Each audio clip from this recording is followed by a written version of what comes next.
intitulant Quand Dieu élève. Dans les lots, aujourd'hui, nous parlerons sur Quand Dieu élève. Et alors, avant que j'explique les thèmes, j'aimerais alors que nous puissions lire la parole de Dieu. Et alors, nous sommes tous debout pour honorer la parole. Nous sommes tous debout pour honorer la parole. Tozali, il y a Exode, le livre de l'Exode, chapitre 18. Mais on a du premier verset jusqu'au 27e verset. Mais nous ne serons pas mesure, il y a qu'autant gagnant sur le main. On va toutefois expliquer, autant qu'à quelques versets, pour que nous puissions comprendre la pensée totale qui a verset au nous. Donc, puis Exode chapitre 18, comme on dit le verset 1er, la 4e.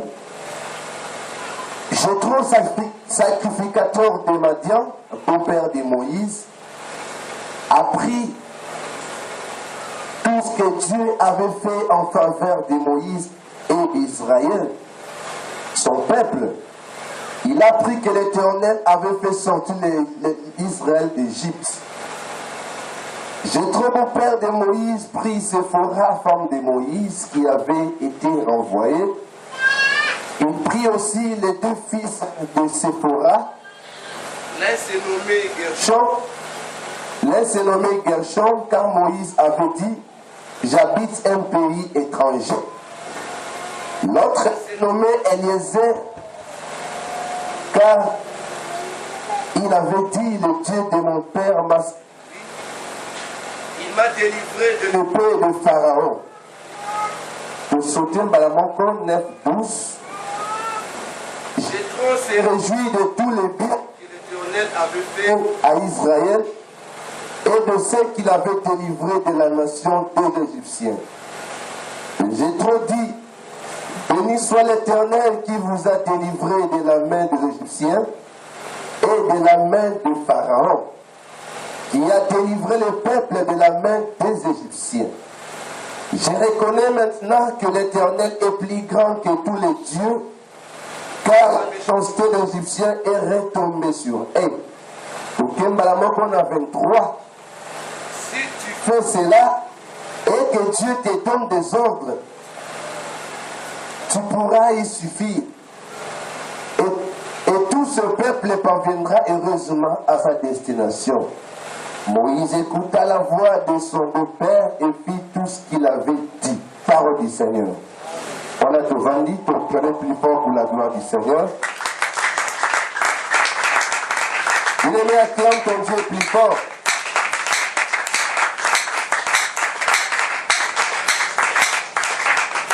Je répète encore, nous allons parler sur quand Dieu élève. Quand nous sommes à Zotombola, la Lingala, quand Dieu élève, notre lecture dans Exode chapitre 12, du premier verset au 27e verset. C'est l'histoire par laquelle ensemble pour réfléchir sur cette histoire. Alléluia. Alléluia. Nous allons ensemble réfléchir. Mais notre thème, mes amis, quand Dieu élève. Quand nous sommes azali kotombola. Quand nous sommes azali kotombola. Quand nous sommes azopesa motu valeur. Quand nous sommes azomatisa renommée à motu. Na verset oyo toti kotanga bien-aimé la bien. C'est l'histoire de Moïse, c'est l'histoire des enfants d'Israël et c'est l'histoire de Jéthro. Ezali, après avoir traversé la mer Rouge, après avoir les seigneurs à faire remporter bango la victoire moko tellement glorieux, Bible était bakomi ici comme au désert. Comme ici, quand on a des désert, Bible que Jétro a yoki na musika sango ya Moïse.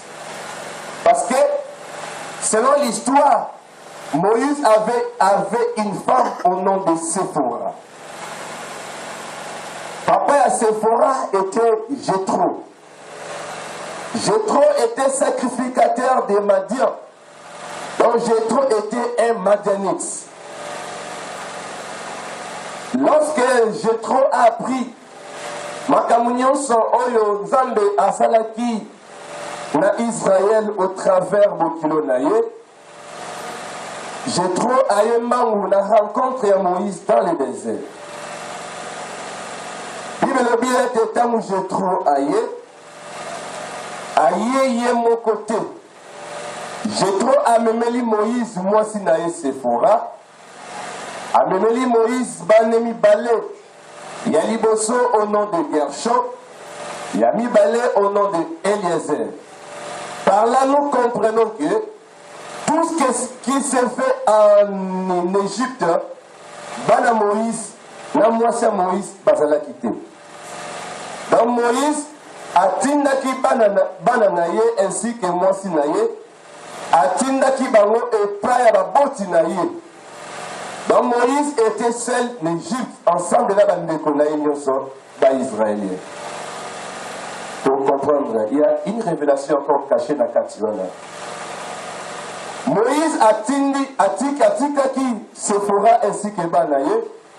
Si que la Bible nous parle encore, quand le sacrificateur amadionite Jétro à comprendre que Moïse, dans le monde déjà Égypte, et Bazali qu'on se dirigeait vers le désert. Jétro à côté libre, à côté libre, on a chemin détourné. À côté de Moïse. Malamoko, abino na yokaki na musika. Nyonso oyo Nzambe asali kati na bino. Nyonso oyo d'exploit Nzambe asali kati na bino. Vraiment na yoka musika yango ngamo na pusani na ye pembeni. E na ngamo kote na ekotike la yo bana na yo, pe na ekotike la yo mwasi na yo. Tuna na malamu. Na ekotike la yo bana na yo, pe na ekotike la yo mwasi na yo. Siko Moïse a connu qu'on racontait Siko le Jétro. La totalité, Yamakamunio son nenganine et les kaki. A connu qu'on relatait alors la grandeur de Dieu. A connu qu'on relatait comment Dieu a fait éclater sa gloire quand il est en Égypte. A relaté alors la manière dont un soldat égyptien ainsi que Pharaon qui la couvre qui la mer rouge. Donc, à relater l'obstacle, j'ai trop à l'obis, c'est vrai.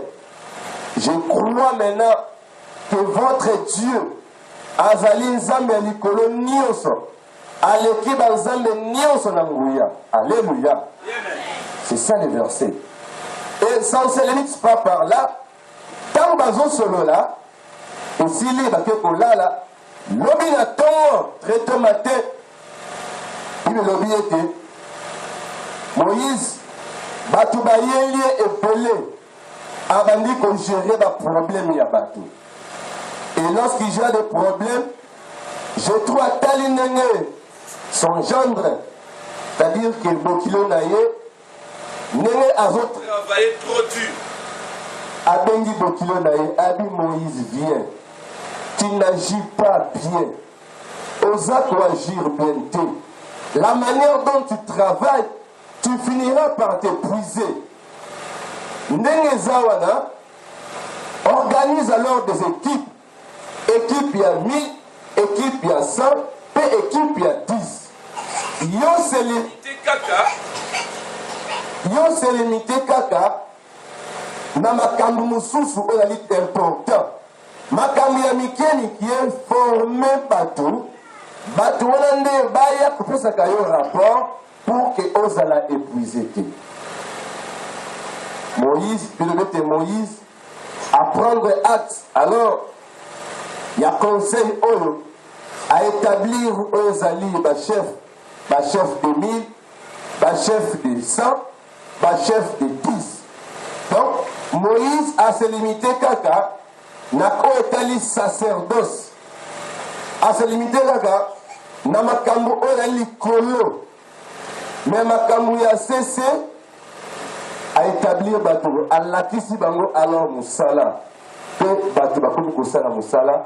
Moïse a vu totalement aux alliés. A vu point de secours moko. Bilobiete Moïse a vu réconfort. Nabatu Oyo a établi ça qui. Alléluia. C'est ça l'histoire Oyo Otiko Tanga. Na pourquoi il y a l'élo. Pour comprendre bien l'histoire. Pour comprendre bien. Donc c'est ça l'histoire. Mais,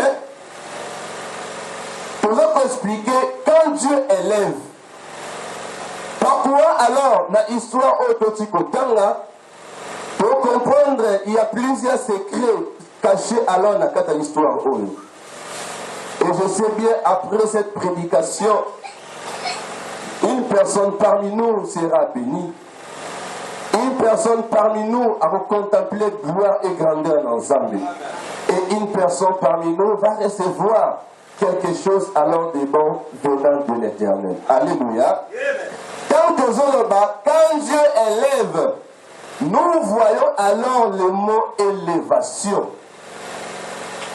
Nous voyons alors élévation. Et je prophétise alors pour une personne dans la salle que le Seigneur est prêt, alors il y a qu'à lever mon tournoi 4 dans la salle. Le Seigneur est prêt, alors il y a qu'à tomber la motumoko dans la salle. Il y a qu'à préparer alors mon motumoko. Lorsqu'il sera élevé, Nini alors à Kosala. Si c'est toi le plus fort, Amen. Si c'est toi, acclame plus fort pour la gloire du Seigneur. Parce que nous connaissons que, et pas une rien n'est hasard. Lorsque la parole de Dieu sort, bien aimé, et puis ma capone a montouni au sauté, et puis ma parfois capone a montouni oh, la personne qui est concernée et qu'on se travaille alors casse le moyen. Bien aimé, soit alors disposé pour que cette parole ezali sakolipo na bon moyen. Alléluia. Nous voyons le mot élévation. Alors, tu peux parler bien aimé sur l'élévation, sur ma facette ébélée. Nous voyons l'élévation de la facette moko spirituelle et nous voyons l'élévation de la facette moko naturelle ou physique. Tant que l'élévation de la facette moko spirituelle, tout le monde n'a pas foi bien aimé. Tu étais faible, Nzambe a tombé spirituellement. Nzambe a pris sur la grâce moko surnaturelle. Au commis une personne intouchable. Au commis une personne très puissante spirituelle. C'est ça l'élévation spirituelle. Au commis peut défier le monde à ténèbres.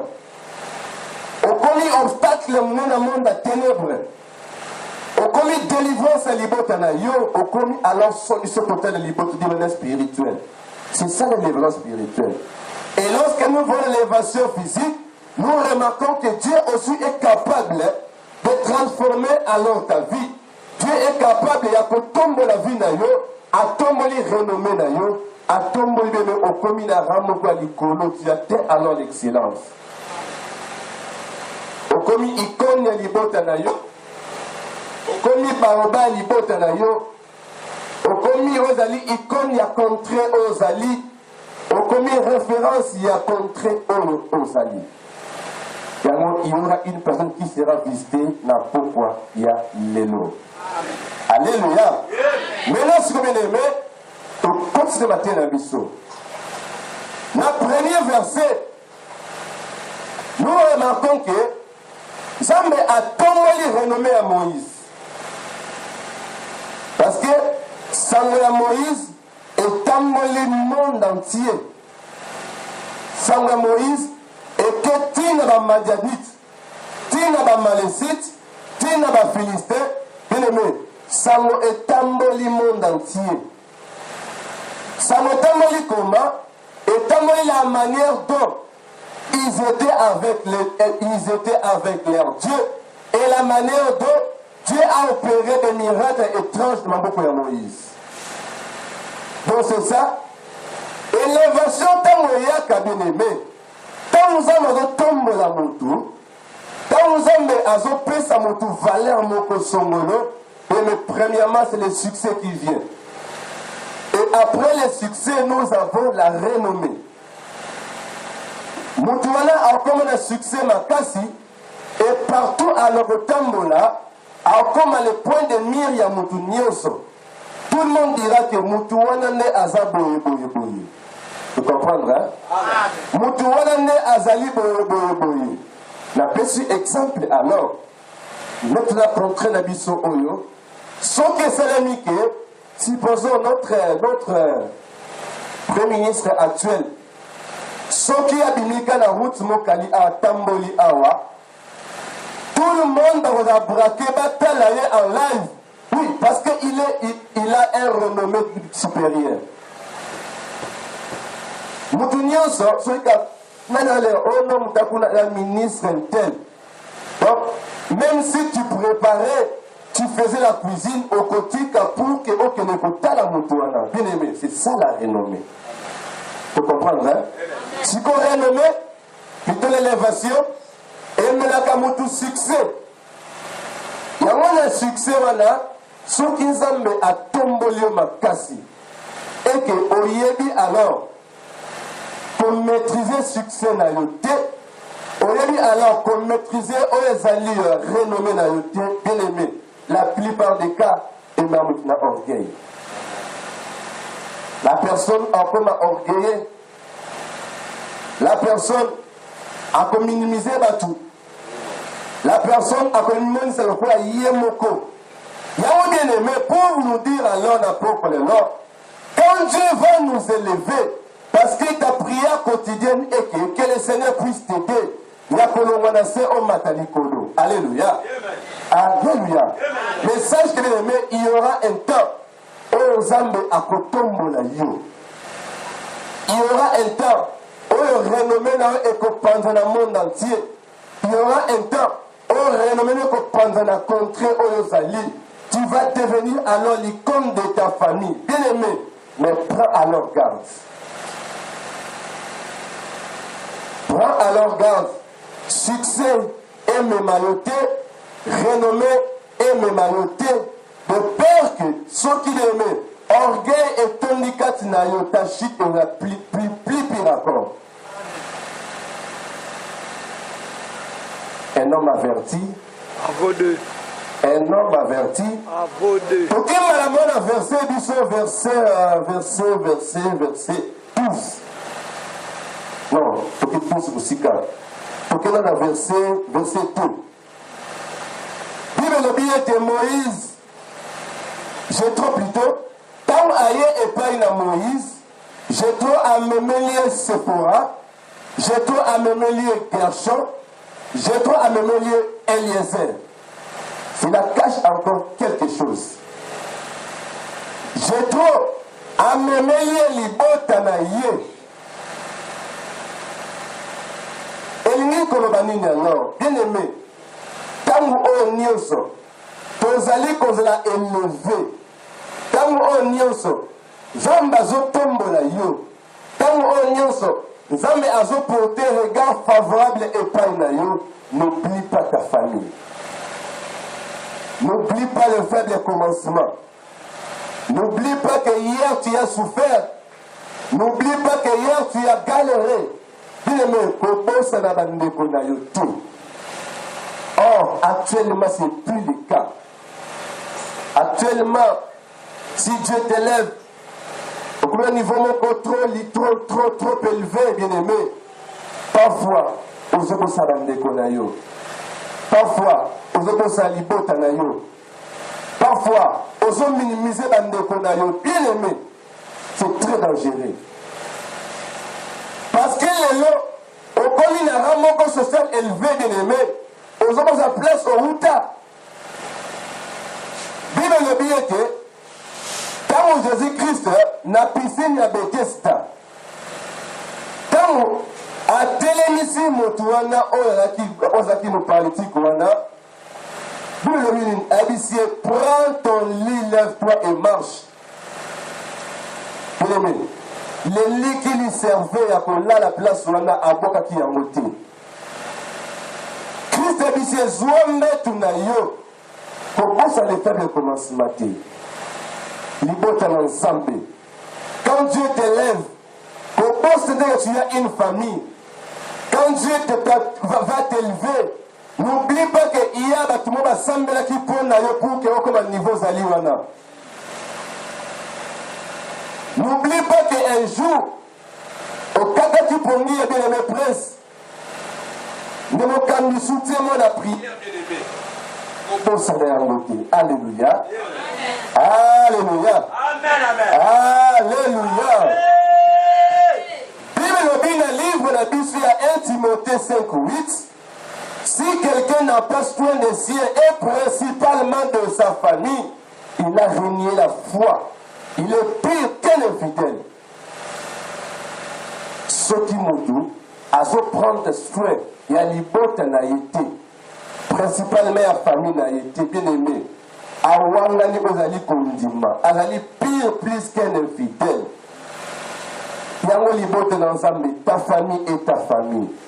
C'est le Seigneur qui a permis à ceux qui ont la famille wana. Le Seigneur sait pourquoi.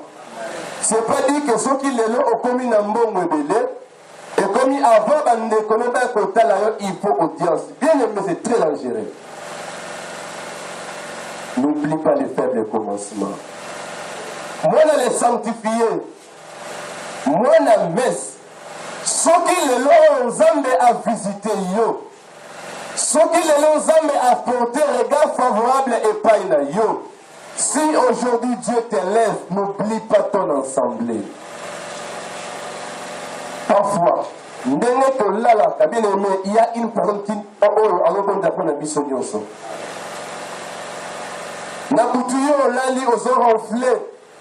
mais peut-être il y a un papa à Tikilibotanaye abîmé la chambre comme vous semblez la ponayo au pambolama. Bien aimé. Et après, quand on pambolama, non, wana est passé. Bien aimé, tu es ingrat. Et l'ingratitude a marqué, on a bien aimé, au témosikati. Nous l'église est sanctifiée, tout mettre ma camouille en action. Nous étions ensemble en permanence en train de prier, en train de jeûner, en train de boire les mains à l'aube. Dieu t'a visité. Nous allons bénir Yosi Moussama Lamou. Au comme l'église n'a pas wana. Bien aimé, quelle ingratitude. Tu n'iras pas loin.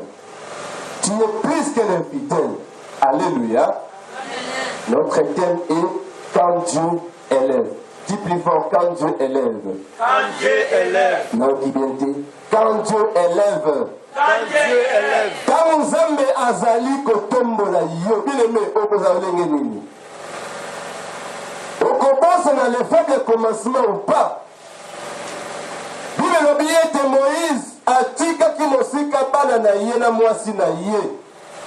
Mais tant à tombami, j'ai trop amémélé mon kumba na yé.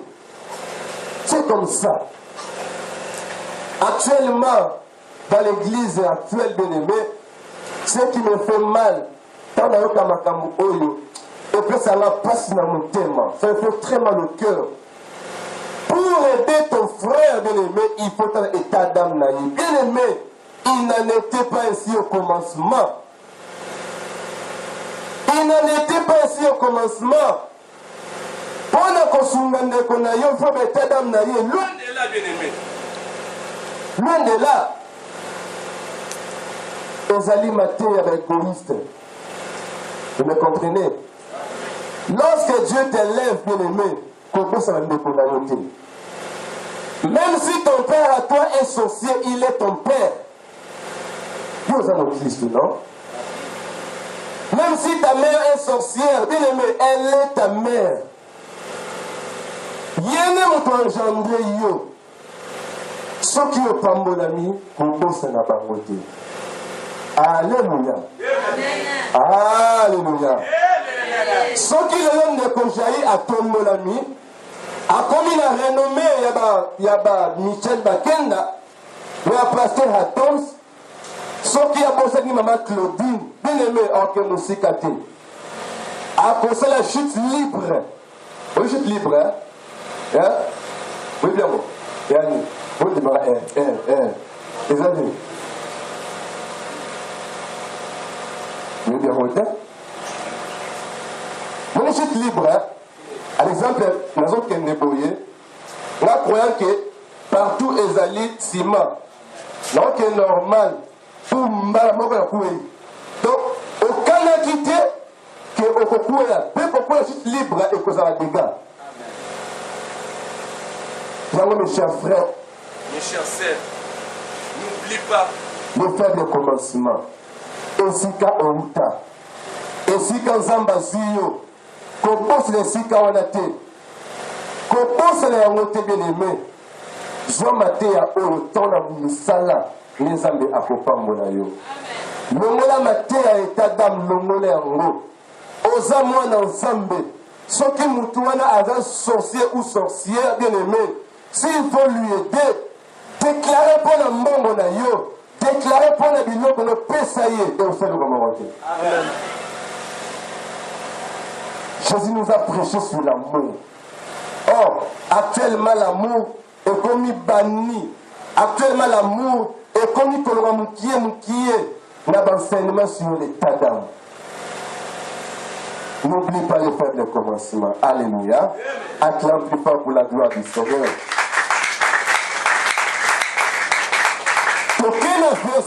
Verset 8. Donc, parcourir mon pied. Dans verset 8, bien aimé, de Moïse a raconté aux Ali Jétro, parcours na yenyoso, a relaté ma bienfait en Zambé. Ma bienfait en Zambé a salikati na vie na ye. A relaté comment, Banio comme en Égypte, a relaté comment Banio comme tant bazobima et na souka le Seigneur l'air glorifié. Alléluia. Alléluia. Là où on doit comprendre que, bien aimé, l'élévation a un prix à payer. Tu veux être grand, bien aimé, il faut payer un prix. Tu veux être à la hauteur, il faut payer un prix. Tu veux construire une maison en étage, il y a 5 étoiles, bien aimé, il faut payer un prix. Les prix, bien aimé, ce n'est rien d'autre que les sacrifices. Ce qui nous a l'étage, il faut d'abord abondir sa fondation de Makassi. La fondation va déterminer alors la hauteur Yanda Kouana. Alléluia. Bien aimé, la grandeur a un prix à payer. Moïse a relaté dans mon news comment Dieu a agi. Bien aimé, laisse-moi te réconforter la peau pour le Nord. Même si tu souffres, même si tu galères, même si, yéba que c'est la fin qui justifie tout. Dis plus fort, amen. Alléluia. Bien aimé, la souffrance précède parfois la gloire. Et comme que Dieu t'a abandonné, bien aimé, Dieu ne t'a pas abandonné. Jésus-Christ est beaucoup pour Zambé. Devant bien aimé souffrance, il y a calvaire. A dit, Père, pourquoi tu m'as abandonné? Bien aimé. Il y a que pour vivre la gloire, il faut bien aimer au payer prix. Pour alors, pour ta couronne de gloire, bien aimé, Nima ola ta couronne des épines. Yosa pensé bien aimé gloire l'icône, mais tu ne veux pas des épines. Mais il y a que tant Zambé aliko tambo na yo, tant Zambé atiki yo te bien aimé, il y a que un jour on ça comme dans Zambé. Le parcours il y a Moïse, souffrance il y a Moïse, souffrance il y a ben Israël bien aimé, et ça qui enseignement pour la tout souci. Amen amen. Vous comprenez bien? souffrance à bana Israël, pour la Moïse, bien aimé. C'est-à-dire enseignement pour un biso misusu. Que tu comprendre que même si tu galérais, même si tu souffres dans le Seigneur, bien aimé, tu couvres la souffrance interne, mais il y aura un temps où le Seigneur va nous justifier. Romains chapitre 8, verset 18. Quel est l'apôtre Paul? J'estime que les souffrances du temps présent ne saurait être comparé à la gloire à venir qui sera révélée pour nous. Il y en a qui bien aimé, même si aujourd'hui tu as une souffrance totale, mais il y aura une gloire à venir. Et lorsque la gloire viendra, pour que tu puisses glorifier ton Seigneur. L'apôtre Jacques aussi a bâti ici, dans le livre Jacques chapitre 5, verset 10 à 11, à Bénini, prenez les frères pour monter les souffrances et les patients des prophètes qui ont parlé au nom du Seigneur. Voici, nous disons bienheureux ceux qui ont souffert patiemment. Vous avez entendu parler de la patience de Job et vous avez vu la fin que le Seigneur lui accorda, car le Seigneur est un plan miséricordieux et plein de miséricorde et de compassion. Alléluia. Acclame plus pour la gloire du Seigneur.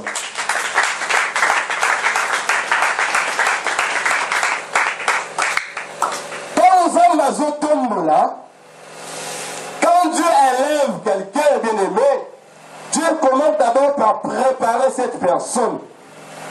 Dieu commence d'abord par briser la personne pour qu'elle ait commis sa moto un produit fini. Tu comprends? Il y a un ne te sous-estime pas.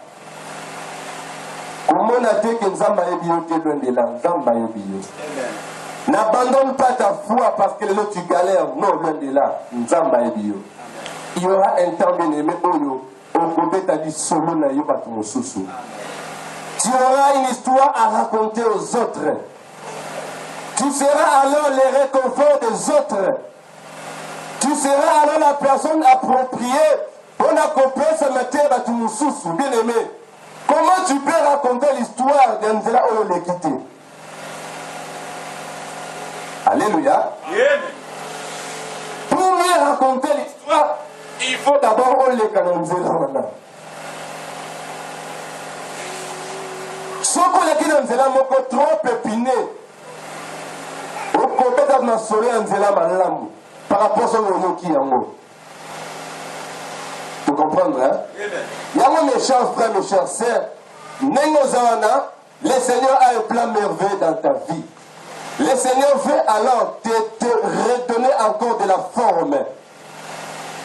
Il y a que tant nous avons kotombola yo, ta renommée et kotombola partout. Vraiment l'état nous presse. Pour qu'il y ait un verset dans Bisso, un verset 10, un verset 12. Puis le bien est un verset Oyo. Les sacrificateurs, j'ai trop. Les sacrificateurs, il y a Madani, j'ai trop. Tant à Yokinyo Swana, à Sukiwanati. À reconnaître Sikoyo que l'éternel Dieu est plus grand que tous les dieux du monde. Parce qu'il y a plusieurs petits dieux. Il y a Dieu des balles, Dieu du soleil, Dieu de la starté, il y a Mickey. Mais un seul grand Dieu qui est l'éternel des armées. Alléluia. Si quand j'ai trop à Yokinyo Swana, j'ai trop Katinae à Milobeli. Réellement, je crois que l'éternel Nzambe na bino, Azan Nzambe alikolo, Azan Nzambe monene, koleka banzambe nyonso. Alléluia. Par là, nous remarquons que lorsque Dieu va t'élever, lorsque Dieu a coupé sa valeur, bien aimé, et ça premièrement pour que ma pagan ne baille banzambe na yo. Les Madianites, il y a qui va pagano. Il y a qui va incirconcis. Il y a autant de gens qui tombent là. Ni ça là, bien aimé, quand tu es ganga, et quand tu es mokili, que toi tu pries un vrai Dieu. yeba ke batu bakose convertir kaka ne bango nzambe akotombola yo parce que nzambe azwi yo quelque part ameni yo quelque part nyonso ça fait compter de l'histoire. Mais il faut qu'il pose une histoire pour bêter la bateau. Il faut avoir une histoire à raconter aux gens. Il faut avoir une histoire et à raconter par une bateau. Ne est comme ça la force nayo. Alléluia. Lelo oyo soki mama Sarah alamuki sikoyo. Lelo oyo si mama Sarah se réveille, bien aimé, à décrire biso malamu comment mutu olaki stérile pendant temps laï et nangonga suka azwi mwana. Soki lelo Anne alamuki, elle va te raconter nenge nini mbanda na ye penina abandaki komortifier ye. Vous me comprenez? Amen. Vous me comprenez? Amen. Si tu me comprends, acclame, tu vas pour la gloire du Seigneur.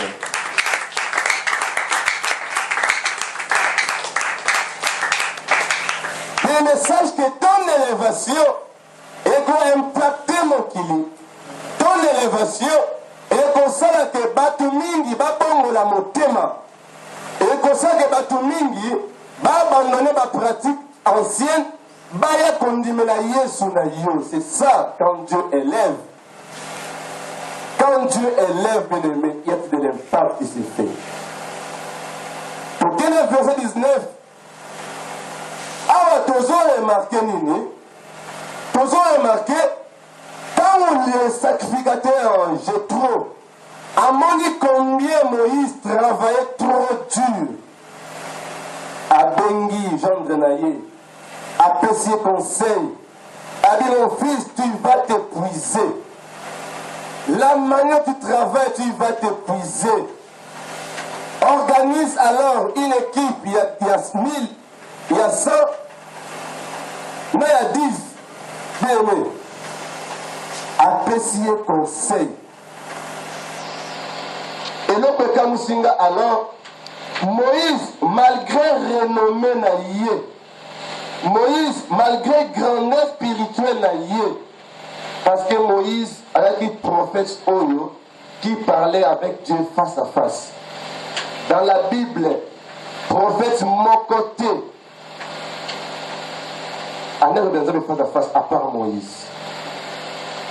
Le prophète Nion sera le cas, oh Esaïe, oh Ézéchiel, oh Jérémie, oh Esdras, oh Nan, bien aimé, soit par voix audible, soit dans notre vision, soit par-ci par-là. Mais en face à face, bien aimé, c'est ce qu'il y aura Moïse. Quelle grandeur!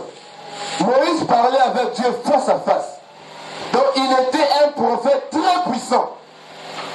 Mais malgré que bien aimé, sa renommée était grande. Hein? Quand les sacrificateurs Jéthro a béni Pemeli a pessier conseil Moïse Ayoki. Bien aimé, l'élévation est pour sa sauter. L'élévation est comme sa sauter.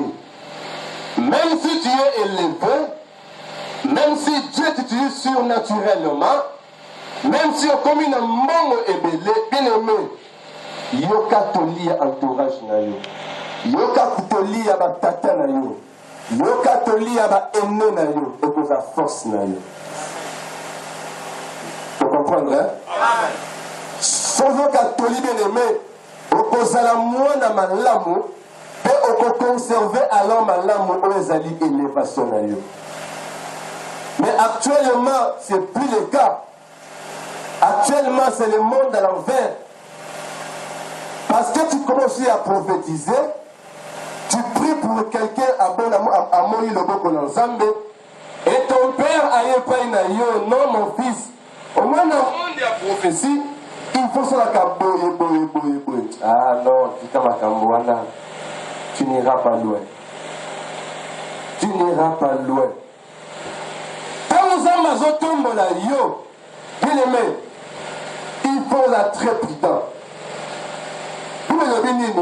C'est lui qui est celui qui croit être debout, prenne garde de tomber. Ceux qui ont télémis, et que Moutoumon a coupé ce conseil, mon fils, Nemo Zawana, la manière dont tu te tiens debout, battez les macaboye pour rejeter à leur conseil. Nous remarquons aussi dans nos églises, il y a plein de rebelles. Il y a plein de rebelles dans l'église. Ceux qui ont Monique a prié pour le Moutou et que Moutouana a biki, bien aimé, ma péka maman mati. Même si son père spirituel a poussani, non, moi, n'a pas ça la kaboye, bien aimé, à cause s'en foutait n'engo. Et Moutano l'engo, ils a passé pour que Amata. Donc, il y a un livre, c'est un roi chapitre 18, non, 12, verset 8. Vous allez l'histoire, il y a Roboam, là, ils sont malins. Là, par rapport à conseil. Vous le bien était tant le roi Salomon a coufi, moi, naïe Roboam a dit place chez papa naïe. Tant a dit place papa naïe, vous le bien était, bah, vieillard, il y a Moka. Ma pousse n'est pas à Roboam, un jeune roi. Babisier, pour la cause de la malamu na Moka, et Sengeli na yo, la manière dont ton peuple a été dur dans la base d'Israël, na Moka, yo meka un peu pour alléger aux alliés, dureté. Yeba que Sosali Yango, mi thème à base de Moka tourné vers yo. Au cause de un roi très aimé, un roi très puissant. Mais plus de bien de Roboam a beau conseil à vieillard. À quel qu'on a conseil, il y a Baninga Naye. La verset 8.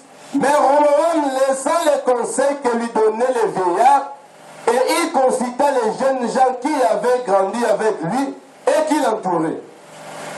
Mais par la suite, sur les Roboam Abé, Roboam a l'année conseil à Baninga Naye. Ba PC conseil, ba le dit non, conseil vieillard longo lango.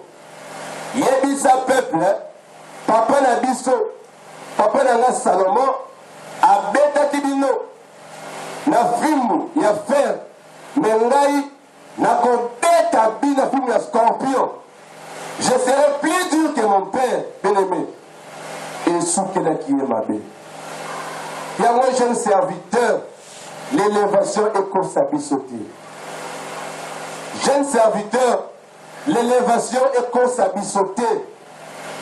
Lorsque Dieu va t'élever, matoi na yo, et a braqué par ya tata na yo. Parce que il y a un parcours mon laï, une expérience qu'on le caillot. Qu'on se limite à zèle liboso. Oh, bien aimé, zèle kosaka. Alléluia. Alléluia. Zèle kosaka. Au moment que tu pries, ma casse au sambela. Tu pries pour les gens de Kouya. Bien aimé. Au sein que c'est bien. Même si ton père a salé en monter, mais que ton père reste ton père. Conseil à copier ça et consommé pour qu'on avance alors ma casse.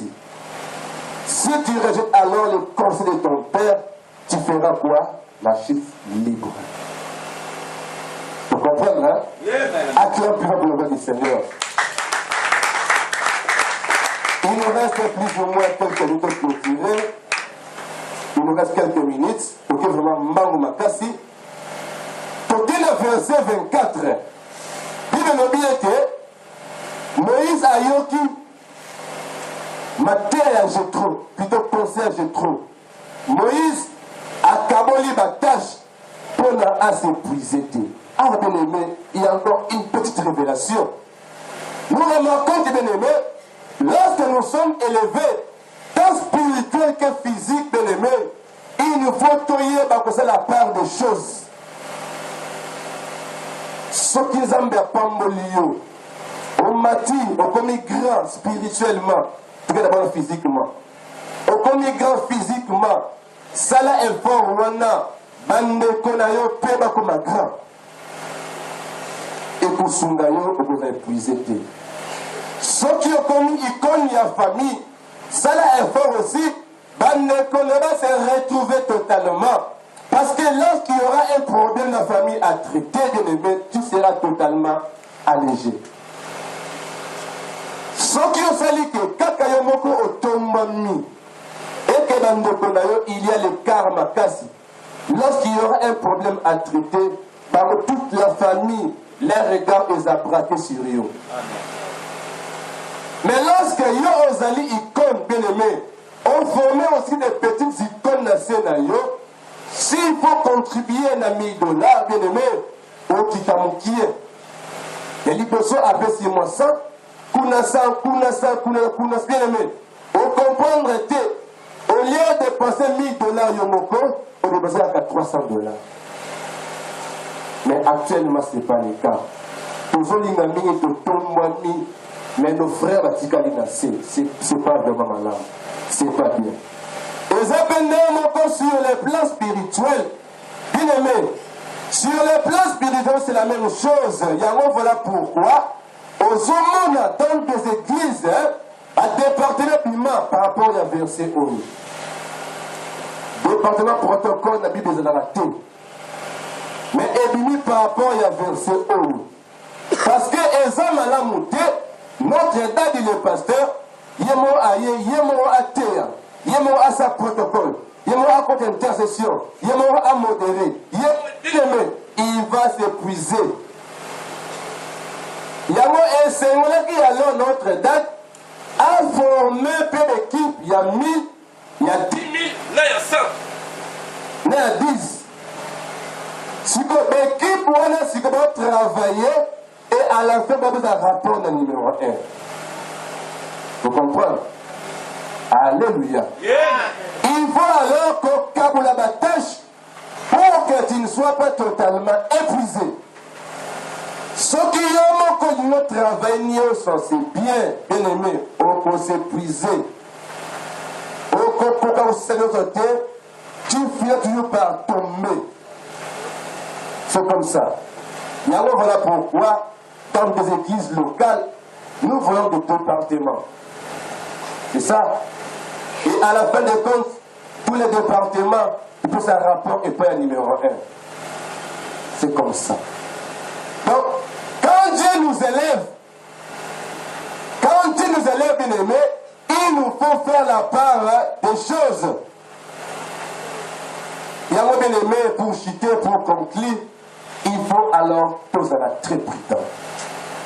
Parce que l'élévation est apportée à Kamakamu et Belé. L'élévation est apportée à Kamakamu sous Bénémé, sous Tosimio Malamouté au Kouya. L'élévation est allée pour Nabiso. Et le Seigneur est là pour nous élever. Le Seigneur est là pour nous accorder tout ce qui est bon de la carte. Le Seigneur est là pour nous donner la joie au perdre dans le moulay. Mais lorsque tu seras élevé, bien-aimé, pose un principe, il y a que tambola pour qu'il y ait concevoir élévation. Alléluia. Il faut être très prudent. Verset à Souka, Proverbe 11, 14 et le bénini. Quand la prudence fait défaut, les peuples tombent. Et le salut est dans le grand nombre des conseillers. Donc, tant que la prudence, ils ont fait défaut, bien-aimé, au Koukouya. Nous avons nous avons paix sur valeur, mais ceux qui ont dit combattre la valeur orientée au Kouya. Il y a un roaming dans la Bible parce que nous avons pris dans la vérité. Tu te contentes quand l'élévation et d'autres c'est pour ça, tu vas toujours tomber. Alléluia. Alléluia. Amen. C'est le message pour nos amis, avec ce que partager. Là pourquoi il y a les lots. Quand Dieu élève, il y a une besoin devant ta face. Il y a une besoin devant ta présence bien-aimée. Dieu prépare quelque chose pour t'élever. Dieu prépare alors. Il y a qu'on peut sans kimia. Il y a qu'on peut sans essengo. Il y a qu'on pense à renommer na yo. Mais il y a pas qu'on batte là alors élévation na yo. Alléluia. Il y a alors pour conserver jalousement tout ce que Dieu a prévu pour toi. Pour terminer ce bisou, peut-être